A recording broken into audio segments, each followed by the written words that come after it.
बिस्मिल्लाहिर्रहमानिर्रहीम।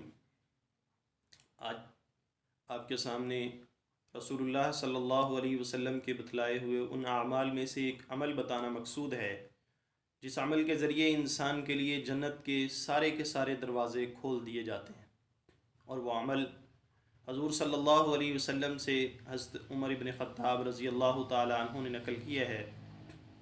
मुस्लिम शरीफ की हदीस मुबारक है जिसके अंदर हज़रत उमर फ़ारूक रज़ी अल्लाह ताला अन्हु फरमाते हैं कि नबी करीम सल्लल्लाहु अलैहि वसल्लम ने इरशाद फरमाया, जो शख्स कामिल तरीके से वज़ू करे और कामिल तौर पे वज़ू करने के बाद आसमान की तरफ देखते हुए और एक रिवायत में वैसे ही बग़ैर आसमान की तरफ देखे हुए ये अल्फाज कहे, अशहदु अल्ला इलाहा इल्लल्लाह व अशहदु अन्न मुहम्मदन अब्दुहु व रसूलुहु, ये अल्फाज अगर कोई शख्स कह लेता है तो उस शख्स के लिए अल्लाह रब्बुल इज़्ज़त जन्नत के सारे दरवाज़े खोल देते हैं।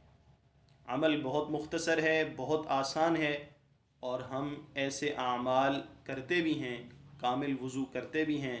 तो रमज़ानुल मुबारक के इन कीमती लम्हात में हम कोशिश करें कि ऐसे आमाल को उनकी फ़जीलत ज़हन में रखते हुए ख़ास तौर पर करने की कोशिश करें ताकि हमें वो अजर हासिल हो सके, वो फ़जीलत हासिल हो सके जो नबी करीम सल्लल्लाहु अलैहि वसल्लम ने इरशाद फरमाई है। अल्लाह ताला से दुआ है अल्लाह ताला हमें इस छोटे और मुख्तसर अमल पर अमल करने की तौफ़ीक़ अता फ़रमा दें ताकि हम भी ये फ़जीलत हासिल करें और हमारे लिए भी जन्नत के सारे दरवाज़े खोल दिए जाएँ। व आखिरु दावाना अनिल हम्दुलिल्लाहि रब्बिल आलमीन।